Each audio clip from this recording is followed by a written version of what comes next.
This tragic event happened 9 years ago when Abdul Jalil, the King of Malaysia's son, died unexpectedly at 25 years old. Many people remember and appreciate his life and what he did for his country.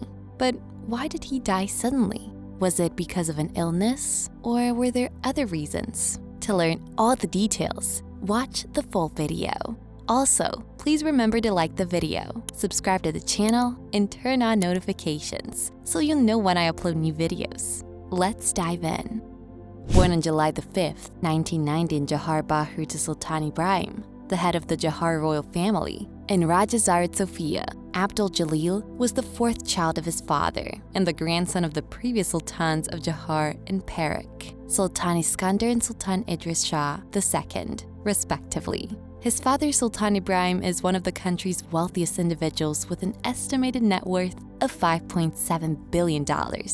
He has 5 sons and 1 daughter, with Abdul Jalil holding a special place in the hearts of Malaysians as a beloved prince. For generations, Johor has been known for its prosperity, ruled by emperors from the royal lineage. Despite the calamities caused by Abdul Jalil's death in January 2024, Sultan Ibrahim ascended the throne as King of Malaysia, recognized for modernizing the state and driving economic development. During his reign, Johor saw significant infrastructure projects, urban development initiatives, and investments across sectors aimed at growth. Moving to Abdul Jalil's educational journey and his passion for wildlife conservation, we find it all began in his hometown of Johor Bahru. He started his early schooling at Sekolah Sri Utama Johor Bahru, where he laid the foundation for his academic pursuits. It was during these formative years that his fascination with animals in the natural world first took root. As Abdul Jalil continued his education at Yayasan Pelajaran Johor Zai Karim Johor Bahru International School, or YPJ, he excelled in academics and continued to nurture his love for nature. His passion for studying animals and protecting the environment grew stronger, leading him to become more interested in making a real difference in wildlife conservation. Because of this passion, Abdul Jalil dedicated himself to protecting endangered species, especially focusing on the Malaysian tiger. Understanding the urgent need for conservation efforts, he delved into learning about these endangered animals and finding ways to safeguard their habitats. To gain hands-on experience and further his knowledge, Abdul Jalil took a bold step by serving as a caretaker in the reptile section of the renowned Singapore Zoo. This experience not only deepened his understanding of wildlife care, but also reinforced his commitment to conservation on a global scale. Eager to expand his expertise and contribute meaningfully to conservation initiatives, Abdul Jalil pursued higher education in the field. He enrolled in a prestigious Zoological and Conservation Studies program at the Zoological Society of London in the United Kingdom, a renowned institution dedicated to advancing wildlife research and conservation efforts. When Abdul Jalil was in London, he studied advanced research about wildlife and learned how to take care of animals and nature better. After completing his studies in the United Kingdom with an honors diploma, Abdul Jalil returned to Malaysia. Despite having the opportunity to join the state admission due to his royal status, he followed his passion instead. He volunteered at the Sepelak Orangutan Rehabilitation Center in Sandakan, Sabah, showcasing his love for animals. Jalil's compassion was not limited to animals. He also extended it to people in need.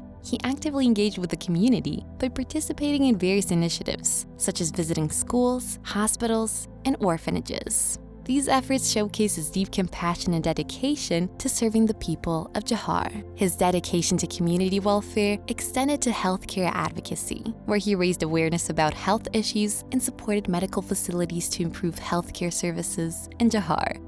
Furthermore, he actively promoted education by initiating scholarships and educational programs to aid young individuals in achieving their academic aspirations. This commitment to educational charitable causes was evident through his involvement with organizations like the Johor Spastic Association and the Malaysian Red Crescent Society. Additionally, as a member of the Orangutan Appeal UK Foundation, Jalil utilized his royal position to raise funds for individuals in need of support and protection. In a surprising move in 2011, he decided to join the police force. He enrolled in the 9-month Royal Malaysia Police Probationary Inspector Course Intake 1-2011 at the Malaysian Police Training Center, or Pulapal, Semarak Road.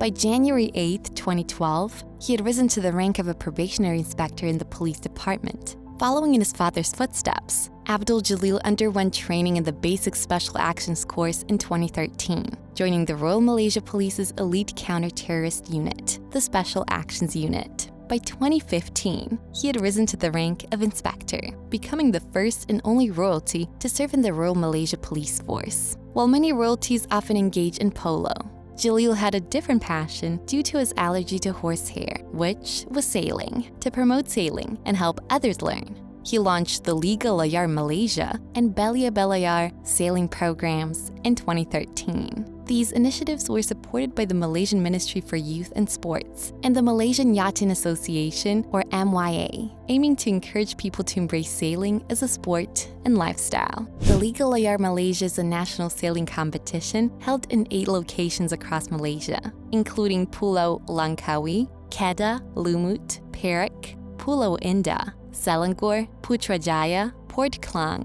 Port Dickson, Negeri Sembilan, Pulau Duyung, Terengganu, and Danga Bay, Johor Bahru. Sailors compete in match racing events, with the top 5 participants at each location winning prize money. This series has been instrumental in promoting sailing among Malaysians, providing valuable experience and exposure to the sport. Alongside the Liga Layar Malaysia is the Belia Belayar Youth Sailing Program, which runs concurrently.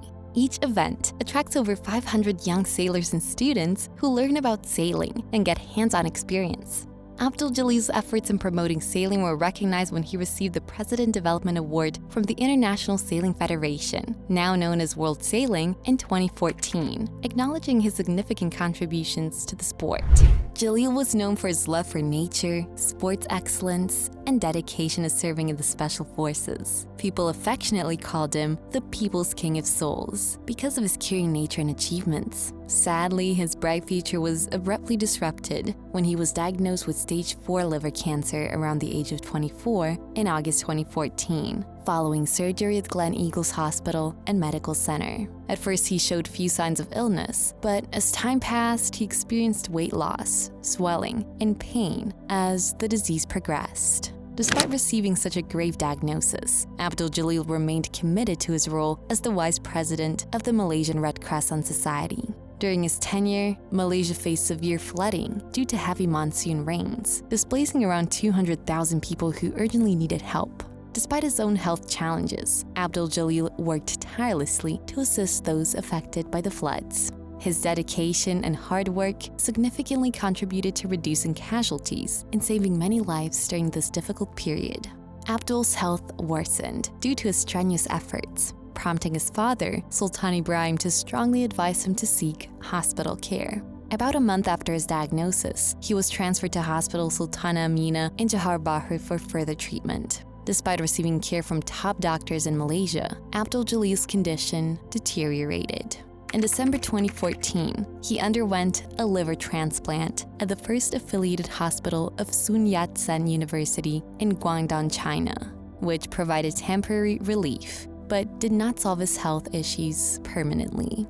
During his recovery, Jalil maintained a positive attitude and even shared jokes with the hospital nurses, impressing many with his cheerful outlook despite facing a terminal illness. His compassionate nature led him to visit cancer patients at the Oncology Center and Cancer Ward in Hospital Sultan Ismail, Johor Bahru.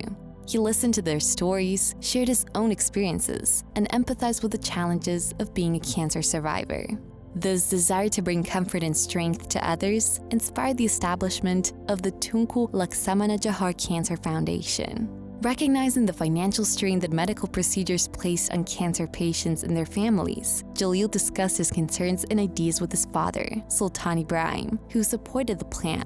With the backing of the royal family, the Tunku Laksamana Johor Cancer Foundation was founded under the Johor state government supervision on June 26, 2015. The foundation continues to uphold Jalil's legacy by providing treatment to thousands of cancer patients each year, ensuring that his dedication to improving others' well-being endures. Sadly, Abdul Jalil passed away on 5th of December 2015 at the age of 25 in the Royal Ward of Sultana Amina Hospital in Johor Bahru due to his underlying liver cancer, which deeply saddened Malaysia.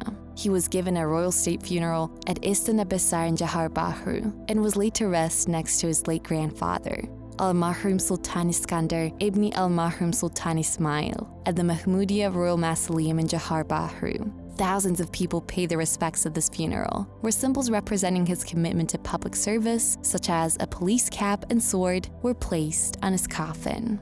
Even though Abdul Jalil's life was brief, his lasting influence on his nation and his citizens is cherished, earning him the title of the People's King of Souls in the hearts of Malaysians. What are your thoughts on Jalil's legacy? Share your opinions in the comment section.